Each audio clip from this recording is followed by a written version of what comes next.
Hello po, magandang araw po sa inyong lahat. For today's video, share ko po sa inyo kung paano mag-link ng ating Pag-ibig loyalty card sa ating Pag-ibig virtual account. Pero bago pa po yan, kung bago pa lang po kayo sa channel na to, please subscribe, consider to subscribe po and palike and share na lang din po ng video. Maraming salamat. So for today's video, malabo yung ating video kasi isang phone ang gamit natin. So, ituturo ko po sa inyo yung step by step process sa pag-link ng ating Pag-ibig loyalty card or Pag-ibig loyalty account dito sa ating virtual account kay Pag-ibig. So, kung wala pa po kayong virtual account, mag-register na po kayo, gumawa na po kayo ng virtual account dito sa official website ni Pag-ibig, which is www.pagibig.gov.ph. Sign up lang po kayo doon, bigyan nyo ng mga informations nyo po. Kailangan po nila ng inyong phone number na registered sa Pag-ibig, and then email, and then yung inyong mga information kay Pag-ibig, katulad ng Pag-ibig number. So, dito mayroon na ako, kaya ituturo ko po sa inyo kung paano i-link yung ating loyalty card sa ating virtual app.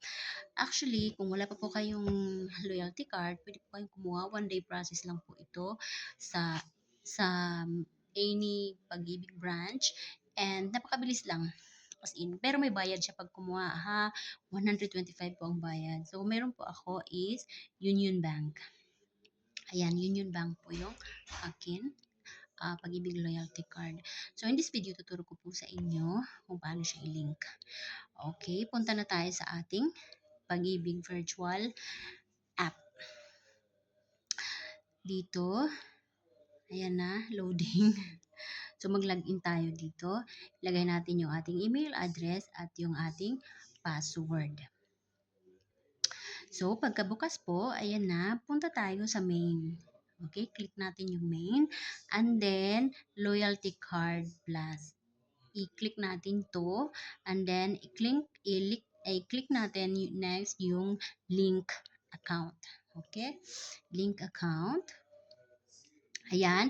Dito sa link account, makikita mo dito yung partner bank. So, pipiliin ka. Meron dito Asia United Bank, Union Bank. Union Bank yung pipiliin ko kasi ito yung sa akin. Tapos, enter card number. So, guys, yung card number is makikita sa likod ng inyong card. Okay? So, lagay ko dito. Madali lang to kasi basta siguraduhin lang na yung cellphone number na gamit mo is, or yung cellphone number na active na nilagay mo as contact number kay Union Bank is tama. Kasi doon sila mag-send.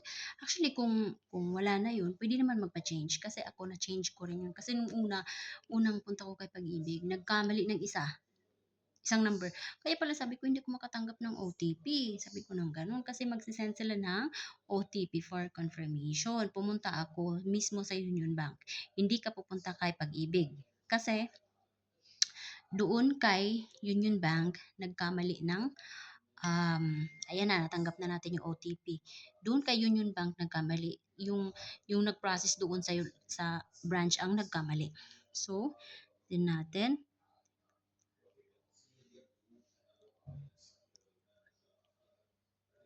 Okay. Proceed.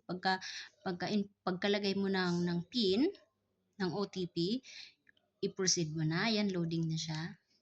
Loading na siya. Kasi, hindi ka makakatanggap ng OTP kung may mali doon. Okay, yan na, successfully link. Nakalagay na your Pag-ibig loyalty card plus is successfully linked. Okay, tingnan na natin. Okay, tingnan natin view account. So, ayan na siya. Ayan na siya, guys.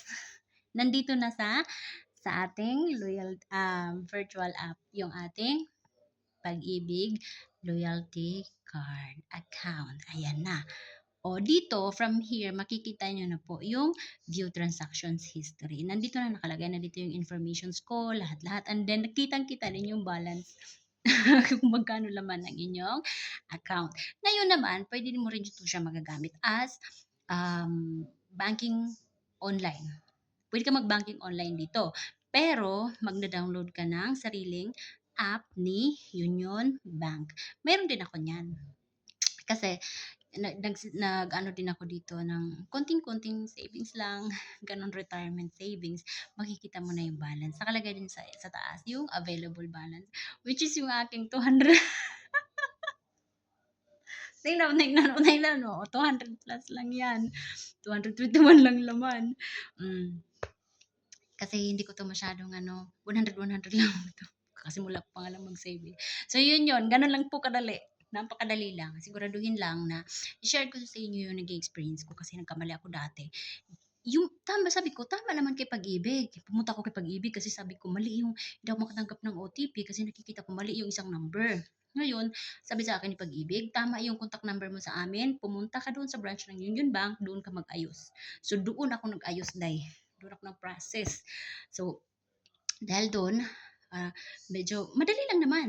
Pagpunta ko sa Union Bank, mismo din nung araw na yun, ilang minuto lang pagkatapos ko, activated na siya agad and naayos na siya agad. So ngayon, ito na, na-link na natin.